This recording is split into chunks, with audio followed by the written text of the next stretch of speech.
नमस्कार, बाखबर में आपका स्वागत है। मैं हूं राघवेंद्र सिंह। आज हम फिर बात करेंगे एक ऐसे विषय पर जो वैसे तो हम कहें कि पिछले 45 दिनों से भारतीय राजनीति पर छाया हुआ है। मामला है नीट के पेपर लीक कांड का।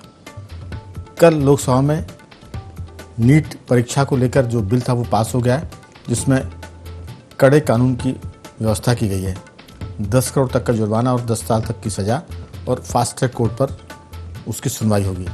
आज बिल राज्यसभा में पेश हुआ था, राज्यसभा में उस पर चर्चा हुई और आज कांग्रेस के वरिष्ठ नेता मल्लिकार्जुन खड़गे ने कहा कि शिक्षण संस्थाओं में मनुवादियों का कब्जा हो गया है और उसके चलते शूद्रों से शिक्षा देने का अधिकार छीन लिया है। कल हम लोकसभा की बात करें तो प्रियंका गांधी ने कहा था कि जो कमेटी में आईआईटी के डायरेक्टर बहुत बड़े विद्वान, उनके बारे में भी कुछ इस तरह की बातें की थी, अनर्गल टिप्पणियाँ कि वो गौमूत्र वाले हैं और ऐसे। तो कांग्रेस जिस तरह की बयानबाजी संसद के भीतर कर रही है, उससे लेकर भी देश में चिंता है। अलग बात है कि कांग्रेस प्रतिपक्ष के नाते जो भी चाहे वो बोल सकती है, लेकिन जिस ढंग की भाषा शैली की बात हो रही है, उसी को लेकर आज राज्यसभा में वरिष्ठ मंत्री जगत प्रकाश नड्डा ने कहा कि खड़गे साहब इस बात का सबूत दें कि शूद्रों से शिक्षा देने का अधिकार छीन लिया गया है और शिक्षण संस्थाओं में मनुवादियों का कब्जा हो गया है। हालांकि इस पूरे मामले को राज्यसभा के जो स्पीकर हैं उन्होंने कार्रवाई से निकाल दिया, लेकिन सवाल है कि कांग्रेस के लोग ऐसा क्यों कर रहे हैं? क्या बैमन से फैलाना चाहते हैं? इस तरह की टीका टिप्पणियां तो मुगलों के काल में भी नहीं हुई, अंग्रेज की गुलामी में भी नहीं हुई, लेकिन अब लगातार की जा रही है। आज इसी पर हम बात करेंगे कि लोकसभा से जो बिल पास हुआ उसको लेकर राज्यसभा में जो टीका टिप्पणी की गई वो ज़्यादा चिंताजनक थी। तो चर्चा की शुरुआत करेंगे। आपको उसके पहले बता दें कि हमारे साथ जुड़ेंगे हमारे 4 विशेष मेहमान। चूँकि विचारों का आदान प्रदान ज़्यादा होना चाहिए, विषय महत्वपूर्ण, इसलिए 4 साथी इसमें जोड़े गए हैं। नई दिल्ली से राजनीतिक विश्लेषक नागेंद्र सिंह परमार जी हमारे साथ जुड़े, फोन लाइन पर जुड़े हैं हमारे वरिष्ठ पत्रकार साथी गौरव चतुर्वेदी जी, और स्टूडियो में मौजूद है 2 साथी पत्रकार श्री योगीराज योगेश जी और संदीप पाठक जी। आप सभी का बहुत बहुत स्वागत है। चर्चा की शुरुआत मैं नागेंद्र जी आपके साथ करना चाहता हूं। दिल्ली में आप पिछले 40-50 दिनों से सारा हाल देख रहे हैं कि जंतर मंतर पर क्या हुआ, फिर किस तरह की नारेबाजी हुई, सरकार ने क्या किया, पुलिस ने क्या किया, फिर पैलेट गन से गोली चली और गोली नहीं चली। ये बहुत सारी बातें जो संदर्भों में नहीं थी वो सब कही गई। आपकी राय राजनीतिक विशेषज्ञ के नाते और आम जनता के नाते क्या सोचते हैं जो पिछले 50 दिन में हुआ भारत में जैन जी को लेकर, वो क्या देश के हित में रहा? जैन जी के हित में तो रहा, लेकिन देश के हित में रहा, क्योंकि उसके साथ जो बाई प्रोडक्ट थे, जो राजनीतिक दल सियासत कर रहे थे, जो उनकी शब्दावली थी, उसको लेकर आपकी टीका टिप्पणी। नागेंद्र जी। नागेंद्र जी, देखिए, ये लीक पेपर के लीक पे मामले को लेके जिस तरह का प्रोटेस्ट हुआ और उस प्रोटेस्ट के कारण क्या थे, उसके पीछे कौन थे या नहीं थे, इनसे इतर बात, मुख्य बात तो ये है कि सरकार ने, मैं मानता हूँ, उसे निपटा दिया। उस मामले को, मतलब निपटाने से भी अच्छा मैं कहूँ, सरकार ने उस मामले को सुलझा दिया। छात्रों की मांगे मान ली गई, तो आम छात्र में भी, चाहे वो उससे जुड़े थे, वहां गए थे या नहीं गए थे, छात्रों तक मैसेज गया कि हाँ भाई, सरकार ने हमारी बात सुनी। तो मन में बच्चों के में पढ़ाई करने वाले बच्चों के मन में जिस तरह की शिक्षा व्यवस्था को लेकर, इस तरह की खामियों को लेकर कोई बात थी, तो मोटी मोटी वो बात खत्म हो जाती है वहीं पे। अब आप जो राजनीतिक दलों की बात करें, तो देखिए, राजनीतिक दलों में तो और विशेष रूप से विपक्ष तो हमेशा से ये चाहता है ना कि उनके पास कोई ऐसा मुद्दा हो। दरअसल दिक्कत क्या है कि विपक्ष के साथ सबसे बड़ी दिक्कत ये है, उसमें ज्यादातर राजनीतिक दल हैं, कि उनके जो मूल मुद्दे थे, उनके जो मूल एजेंडे थे, जिन पे उनको कार्यक्रम चलाने चाहिए, जिसपे उन्हें कार्रवाई करनी चाहिए, जिससे उनको जनता को कनेक्ट करना चाहिए, और उसमें भी सबसे विशेष स्थान आता है कांग्रेस का, जिसने करीब करीब 55 साल इस देश में शासन किया है।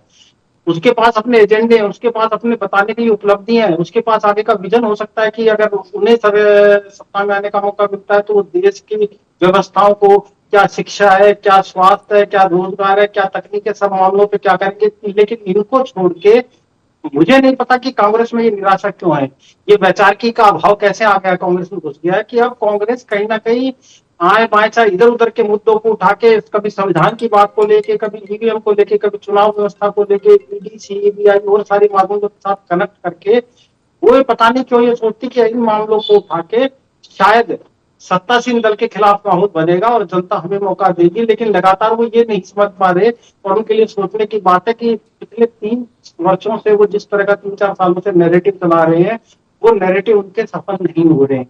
आप ये मान के चलिए, ये जो नीट लीक का मामला था, इसमें भी कांग्रेस के हाथों कोई खाते में कोई उपलब्धि नहीं गई है। राघवेंद्र जी पिछले 3 महीने से इस मामले से 2-3 महीने पहले से वो छात्रों की गूंज के नाम से इस तरह के मामलों को उठा रही है। कहीं ना कहीं राहुल गांधी उसकी अगुवाई कर रहे हैं, लेकिन उन्हें वो जन समर्थन, छात्रों का वो समर्थन नहीं मिला जो उन्हें चाहिए था। तो असल में तो कांग्रेस को इससे ही सीख लिया जाना चाहिए था। अब विपक्ष में भी अलग अलग बातें हैं।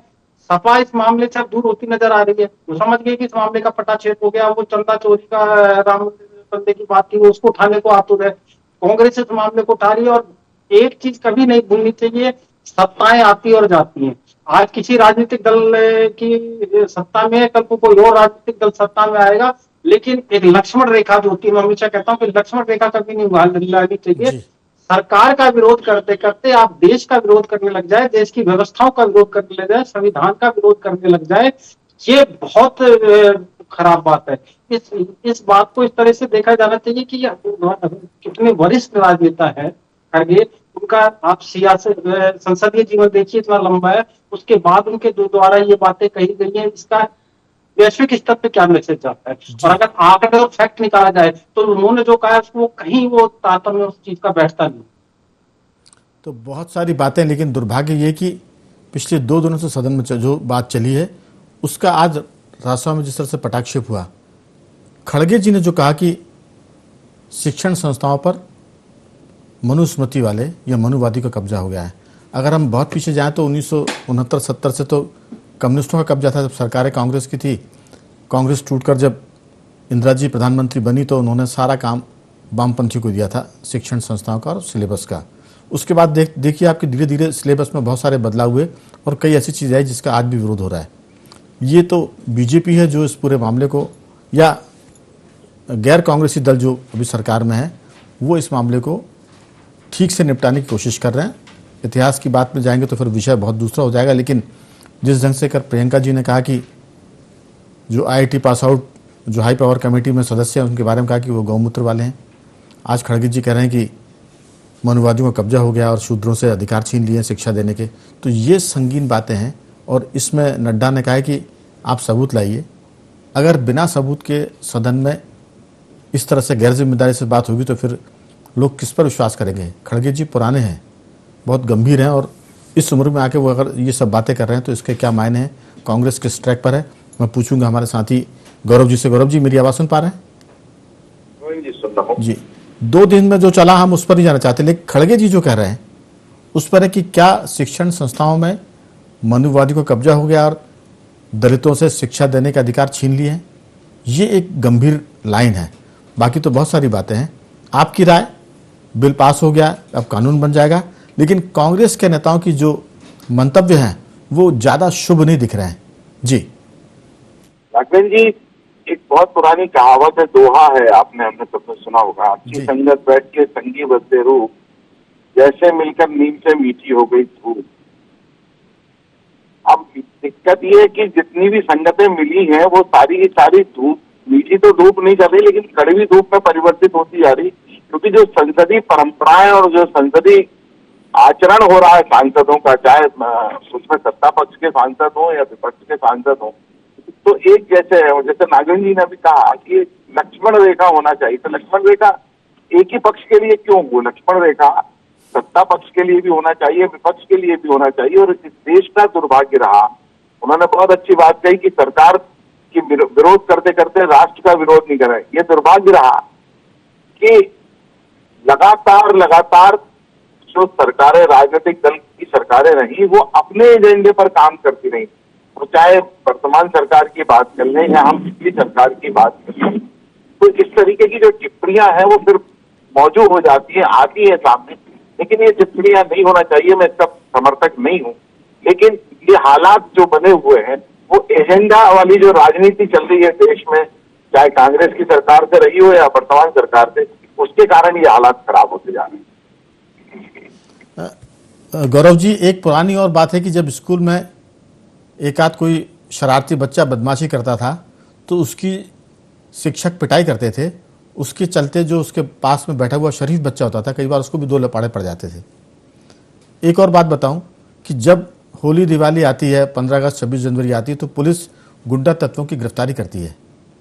उसमें कई बार ये होता है कि उस मोहल्ले में एक ही पक्ष के लोग गुंडागर्दी ज़्यादा कर रहे हैं, लेकिन समन्वय संतुलन बनाने के लिए पुलिस 2-4 शरीफ लोगों को भी बंद कर देती है, ये कहकर कि हमने किसी एक वर्ग के लोगों को बंद नहीं किया है। ठीक वैसे ही संसद में हो रहा है कि विपक्ष कुछ भी कह रहा है वो तो गलत है, लेकिन सत्ता पक्ष को भी नहीं करना चाहिए। मुझे 2 दिन में ऐसे अवसर कम दिखे जब सत्ता पक्ष ने, जाहिर है कि सत्ता पक्ष की जिम्मेदारी कि वो सदन चलाए, चर्चा कराए, कानून पास कराए और देश की समस्याओं पर समाधान भी ढूंढे। लेकिन पिछले कुछ सालों से, मैं अब फिर वो बात लंबी हो जाएगी, संविधान की बात करने वाले अक्सर संविधान तोड़ने की बातें कर रहे हैं। मोहब्बत की दुकान चलाने वाले अक्सर उनके बयान को, अगर मैं कल एक चीज़ सोचा था योगी राज जी, कि अगर ये तय किया जाए कि पिछले 5 साल 10 सालों में बयानों को लेकर ही सिर्फ एक किताब बनाई जाए, उसमें सत्ता पक्ष के बयान और प्रतिपक्ष के नेताओं के बयान, तो लग जाएगा कि लोगों की इच्छा क्या है, वो चाहते क्या है देश के भीतर। आपकी राय, जो खड़गे जी कह रहे हैं, नितांत बहुत ही आपत्तिजनक लगा, क्योंकि देश में कहीं भी शूद्रों को शिक्षा के अधिकार से वंचित किया हो ऐसा दिखता नहीं है।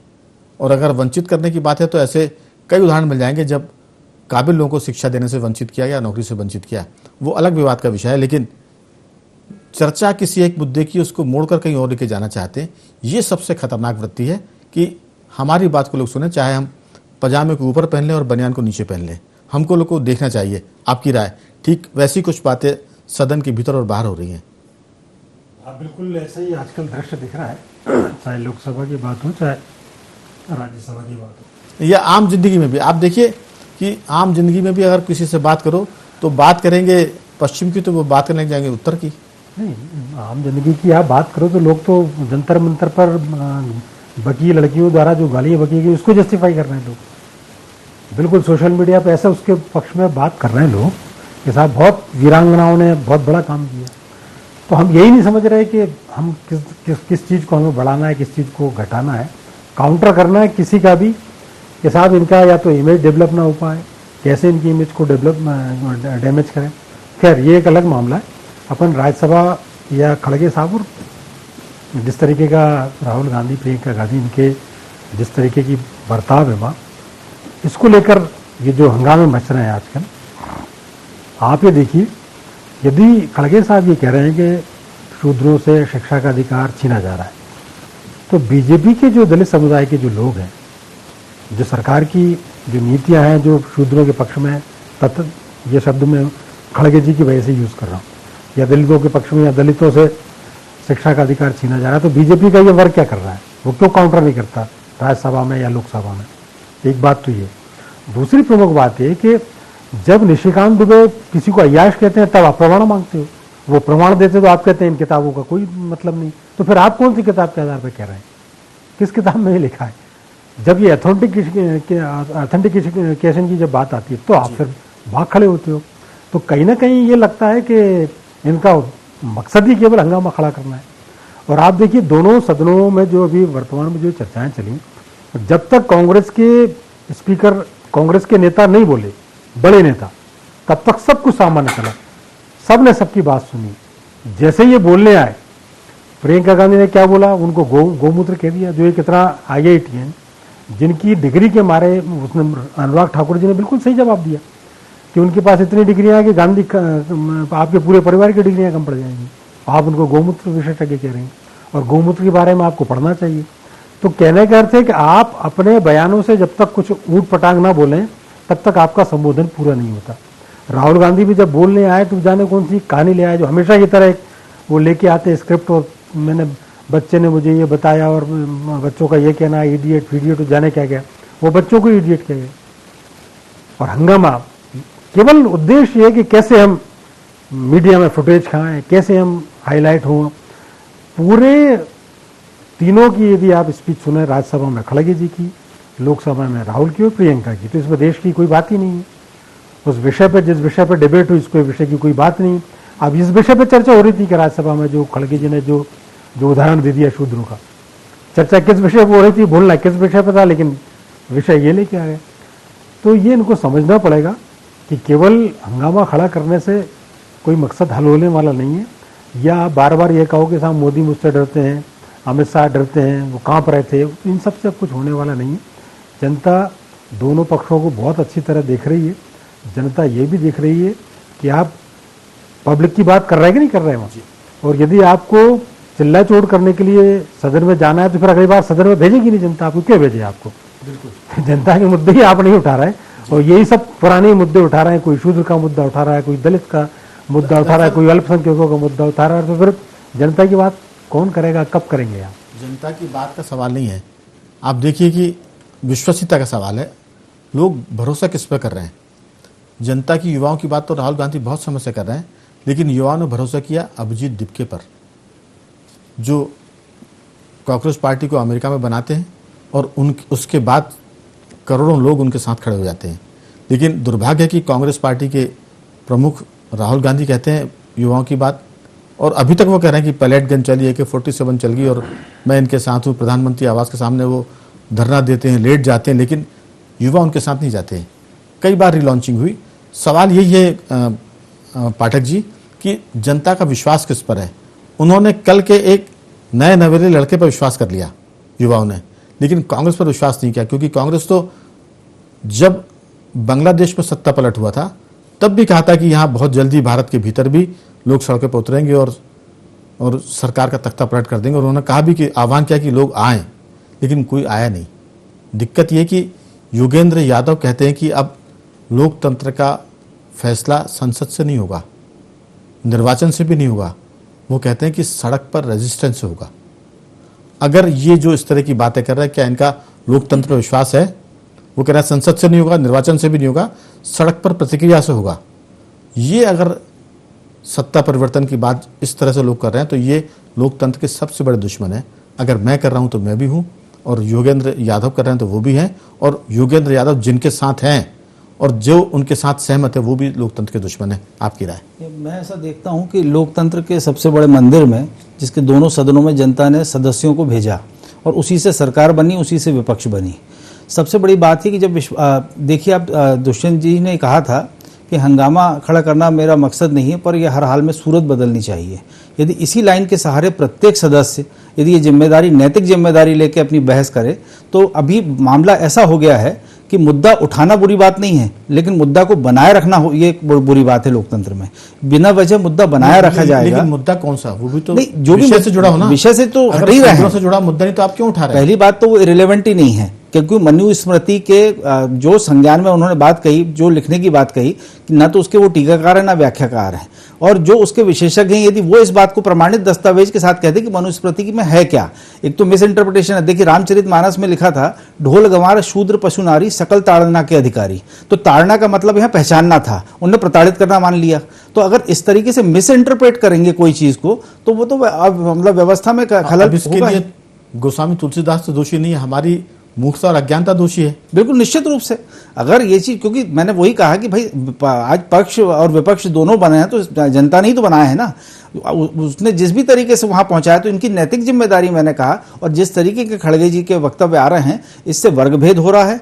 और आप अगर रिकॉर्ड, जब आप RTI लगा के देख लीजिए दस्तावेज, कितने लोग दलित आज उच्च शिक्षा के, कोई वाइस चांसलर बने बैठे हैं, कोई कहीं कुछ किसी पद पे बैठे हैं। ये तो कहना बिल्कुल कहीं से कहीं तक भी मतलब सही नहीं सिद्ध होगा, क्योंकि वो खुद अपनी बात में घिर जाएंगे। आप और प्राइमरी से लेके आप देख लीजिए, पूरा आरक्षण लागू इतने सालों से चल रहा है, वो एक अलग विषय है, मैं आरक्षण पे अलग विषय से अंतर हो जाएगा। लेकिन जब उसके अनुसार काम हो रहे हैं, उसके अनुसार इतने सालों में भर्तियां हुई हैं, तो क्या ये लोग सब नहीं है संस्थान में? बिना वजह अपनी आइडेंटिटी, मतलब राजनीति सेकने के लिए यदि ये सब चीजें बात हो रही हैं, तो इससे केवल वर्ग संघर्ष होगा और देश अस्थिर होगा। राजनीति वो भी सेकिए आप, लेकिन उसके लिए कम से कम आग तो जलाइए। आप तो गोबर ला के आग सेकना चाहते हैं, माने मेले पर आप रोटी सेकना चाहते हैं। और जिस तरीके से ये गौमूत्र और इसकी बात जो कर रहे हैं, आज पूरे सनातन धर्म का आधार आपका, वो फिर बात वहीं आ जाएगी। करपात्री महाराज ने कहा था कि मैं संतों की हत्या को तो माफ कर दूंगा पर गौ हत्याओं को माफ नहीं कर पाऊंगा, उस समय जब जो घटना घटी। तो जब इतनी चीजों को ध्यान में रखते हुए और अब उसी की अगर आप हंसी उड़ाएंगे या उस बात को का मखौल उड़ाएंगे तो वो चीज कहीं ना कहीं आपको नुकसान भी करेगी और देश को भी नुकसान होगा। हमारी जानकारी नहीं है इसका मतलब ये नहीं कि वो चीज़ सत्य नहीं है। अब इसके भी बहुत सारे प्रमाण हैं कि गौमूत्र को लेकर, गोबर को लेकर पेटेंट है, और पेटेंट के भी लोगों ने रिकॉर्ड बताए कि जिसकी आप बात कर रहे हैं, जो प्रोफेसर कामकोटी की आप बात कर रहे हैं, वो बहुत बड़े साइंटिस्ट हैं, वो बड़े माने साइंसदान हैं और उनकी चीज़ों को लेकर अमेरिका तक में उसके पेटेंट किए गए हैं। लेकिन अगर सदन में प्रियंका जी को इसकी जानकारी नहीं है तो इसमें प्रोफेसर कामकोटी का कोई दोष नहीं है। अगर इतिहास को लेकर राहुल जी में कोई जानकारी नहीं है धर्म को लेकर, तो इसमें फिर धर्म वालों का और इतिहास का कोई दोष नहीं है। सवाल है कि हम अपनी अज्ञानता का ढिंढोरा पीते और देश को बांटना चाहते हैं, ये चिंताजनक बात है।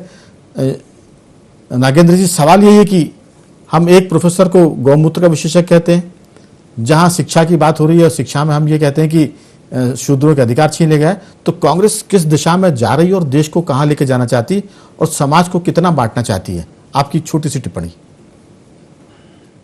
असल में राघवेंद्र जी, इधर उधर की ये और बातें, भिन्न भिन्न बातें करके इन बातों में का जो सार है वो मुख्य सार ये कि या तो दर्द तो उनका अपना खुद का है, जिसको इधर उधर वो अलग अलग तरीके से व्यक्त कर रहे हैं, उसको कहीं ना कहीं डाइवर्ट करना चाह रहे हैं। बस एक शेर के साथ मैं अपनी बात खत्म कर देता हूँ कि कभी खुद पे तो कभी हालात पे रोना आया, कभी खुद पे तो कभी हालात पे रोना आया, बात निकली तो हर एक बात पे रोना आया। और कौन रोता है किसी और के खातिर है दोस्त, कौन रोता है किसी और की खातिर है दोस्त, सबको अपने ही हालातों पे रोना है। तो हालात तो खुद के हालातों पर रोना आ रहा है, लेकिन वो प्रतीकात्मक रूप से इधर से इधर उधर दाएं बाएं ऊपर नीचे बातों को कहा जा रहा है। सच बात तो ये जी, तो ये बहुत सारी बातें हैं गौमूत्र को लेकर। तो वो एंटी बैक्टीरियल भी है, बहुत सारी औषधि में काम आता है। और जब हम कभी पवित्र होने की बात करते हैं तो फिर गाय गोबर का पंचगव्य बनाया जाता है, दूध दही गाय गोबर शहद को मिलाकर। तो कहते हैं कि उसको एक चम्मच भी अगर आप पीते हैं, एक बूंद भी पीते हैं, तो भीतर से भी आप शुद्ध हो जाते हैं। अब जानकारी, लोग गाय खाने वाले कैसे कह सकते हैं कि गाय कितनी पवित्र है? सवाल है कि अब फिर बात दूर तक जाएगी, उसको हम नहीं छेड़ना चाहते। नेहरू जी जब बतौर प्रधानमंत्री अमेरिका में गए तो उन्होंने क्या वहाँ खाने में डिमांड की थी? 20 साल के बाद अमेरिका ने उसको उजागर, क्योंकि वहाँ नियम है कि कोई शासनाध्यक्ष आता है तो वो क्या खाता है क्या पीता है, ये सब चीज़ें 20 साल के बाद डिस्क्लोज की जाती है। उन्होंने वाइन और बीफ मांगा था, तो उसके लोग फिर कैसे कहेंगे कि गौमूत्र बहुत पवित्र होता है? तो यहाँ भाजपा के भीतर भी ऐसे लोग होंगे, हम उनकी भी निंदा करते हैं, कांग्रेस जो कह रही है हम उसकी भी निंदा करते हैं। देश में समरसता लाने की जरूरत है, बात तो समरसता की कर रहे हैं लेकिन काम बहुत उल्टे कर रहे हैं। गौरव जी, आपकी बहुत इस पर छोटी टिप्पणी। दिक्कत है वर्तमान दौर में, चाहे संसदीय उसमें बात करें या विधायी में बात करें, जो प्रशिक्षण देने की परंपरा थी, जो पढ़ने लिखने की परंपरा थी, वो खत्म होती जा रही है। इस मुद्दे पर किन रेफरेंसेस को यूज किया जाना है, उपयोग किया जाना है, उसका अभाव है, जो एक सबसे बड़ी दिक्कत है। आप देखिए, आपने कई लंबे समय देखा है, पहले नए विधायकों को प्रशिक्षण दिया जाता था, लेकिन के साथ साथ कई पुराने और सीनियर विधायक भी इस प्रशिक्षण में भाग लेते थे, या तो वो मास्टर ट्रेनर के रूप में रहते थे या वो स्टूडेंट के रूप में रहते थे। तो ये परंपरा की, ये इसका खत्म होना भी सबसे की वजह है कि हमें क्या आचरण करना चाहिए, क्या बातें किस तरीके से रखना चाहिए। और यही कारण है कि भागा दौड़ी की जिंदगी में और क्योंकि समय नहीं रहता है, और जो रेफरेंसेस यूज करने की, सोशल मीडिया पे छाने की प्रवृत्ति या मीडिया छाने की प्रवृत्ति ने एक सबसे बड़ा नुकसान किया है कि हम कुछ भी कहीं करें, कोई उसकी वो तय करने वाला नहीं, जिम्मेदारी तय करने वाला नहीं। जब तक जिम्मेदारियां तय नहीं होंगी सदन उस पर कार्रवाई कर सकता है, कार्रवाई करें। और गौरव जी, दिक्कत यह कि कार्रवाई, राज्यसभा की कार्रवाई करें, जब कार्रवाई होगी तब जाकर इन लोगों पर लेकिन गौरव जी बताओ कि नेता प्रतिपक्ष पर कौन कार्रवाई करेगा? वो जंतर मंतर पर धरना चल रहा है, आमरण अनशन हो रहा है, और नेता प्रतिपक्ष बिना किसी सूचना के प्रधानमंत्री निवास के सामने जाके लेट जाते हैं। अब इनको कौन प्रशिक्षण देगा? ये तो प्रशिक्षण देने वालों में है। मैं आपसे वही कह रहा हूँ ना कि वो कानूनी प्रावधान है उन कानूनी प्रावधानों का उपयोग करें ना। ये पेपर लीक को लेकर के एंटी पेपर लीक जो बिल लेके आए हैं, जी। क्या इसमें एंटी पेपर लीक के ऊपर कोई कार्रवाई नहीं होती थी क्या? पहले होती थी, लेकिन जब कार्रवाइयां होना बंद हो गई तब आप एक बिल लेकर आ रहे हैं। ये अच्छी बात है कि 10 साल उनको जी। पनिशमेंट लंबा किया है, लंबी सजा दी है, तत्काल निरस्त करने की भी बात हुई है। लेकिन जो मैं आपसे बात फिर कर रहा हूँ, जो संसदीय आचरण होना चाहिए, जब तक उसका प्रशिक्षण एक प्रॉपर तरीके से नहीं दिया जाएगा, जब तक आप ठीक दोषियों कह रहे पर हैं, मैं आपकी कार्रवाई बात- नहीं, जब आपकी तक बात- दोषियों पर कार्रवाई नहीं की जाएगी, तब तक इस तरीके की चर्चाओं लेकिन में हमको मजबूरन बात करना पड़ेगी। लेकिन नेता प्रतिपक्ष पे कौन कार्रवाई करेगा? आप बताइए कि पहले जो पंडित शब्द का इस्तेमाल था वो ज्ञान के साथ था। बांसुरी वादक पंडित हरिप्रसाद चौरसिया वो कोई ब्राह्मण नहीं है। अब क्या है कि एक राजा के यहाँ कोई अगर राजकुमार हो गया तो वो राजा नहीं बन सकता, क्योंकि उसमें योग्यता होनी चाहिए। कांग्रेस के भीतर अगर हम पैदा हुए हैं गांधी परिवार में, तो हम ज्ञानी हैं, हमको सब पता है, हम कुछ भी बोल सकते हैं, क्योंकि हम गांधी परिवार में 5 पीढ़ियाँ हमारी इस पर लगी हुई है और हमारे आचरण उसके विपरीत है। मैं राजपूत हूँ, मुझे शासन करने का हक है, भले ही मैं चूहे से डर जाऊँ, तो कैसे शासन करेंगे, कैसे राज चलाएंगे? मैं पंडित हूँ, भले ही मुझे व्याकरण और बाराखड़ी ना आए, तो कैसे हम पंडित हो जाएंगे? दिक्कत ये कि जन्म से जहाँ हम पैदा हुए और हमने अपने आप को ज्ञानी मान लिया। गांधी परिवार को भी ये दिक्कत है कि प्रियंका जी का जो वक्तव्य पिछले दिनों देखने सुनने को आया, राहुल गांधी जी ने जो 10 साल से अपना आचरण में जो दिखाया, उससे दुख और चिंता दोनों है। योगीराज जी, समय की बहुत कमी है, आपकी छोटी सी टिप्पणी इस पर। नहीं देखिए, एक तो आप डिबेट मांगते हैं चिल्ला के, आप पहले कहते हैं साहब इस्तीफा दो तो हम आएंगे, इस्तीफा समय हो। का मैं 2-4 से वाक्य में जी। तो कहने का अर्थ है कि जिस विषय पर डिबेट हो रही है आप उस विषय पे बोलें। संसद जो है किसी को टारगेट करने का स्टेज नहीं है। जैसे हम प्रधानमंत्री डर गए, गृह मंत्री डर गए, और इसका कोई अर्थ भी नहीं है, इसका कोई अर्थ नहीं है। ये संसद में जाके कहने का क्या मतलब? 5th स्टैंडर्ड के जो बच्चे क्लास में पढ़ते हैं वैसी बातें, वो बातें हम लोकसभा के भीतर कर रहे हैं। संदीप जी, आपकी राय? मुझे लगता है कि एक तरफ सरकार डबल इंजन की चल रही है जी। और दूसरी तरफ एक रेल का इंजन लिए एक गाड़ी खड़ी हुई है और इंजन ही डब्बों से पूछ रहा है कि चलना कैसे है। तो इस तरीके से तो बहुत मुश्किल से, अगर मुद्दे तो उठाने होंगे तो कहाँ, मतलब इस तरीके से आप देखिए, ये मेरा कहना। मुद्दे उठाने होंगे, लेकिन ये कहना कि मुझे बोलने नहीं दिया रहा, और जब बोलने दिया था तो आप माइक बंद कर देते, बोली मेरी आवाज़ बंद कर दी। फिर आज हमने देखा कि माइक खुद ही बंद कर दिया, खुद ही चालू कर दिया, तो मेरा माइक बंद कर दिया, मेरे को बोलने नहीं दिया जा रहा।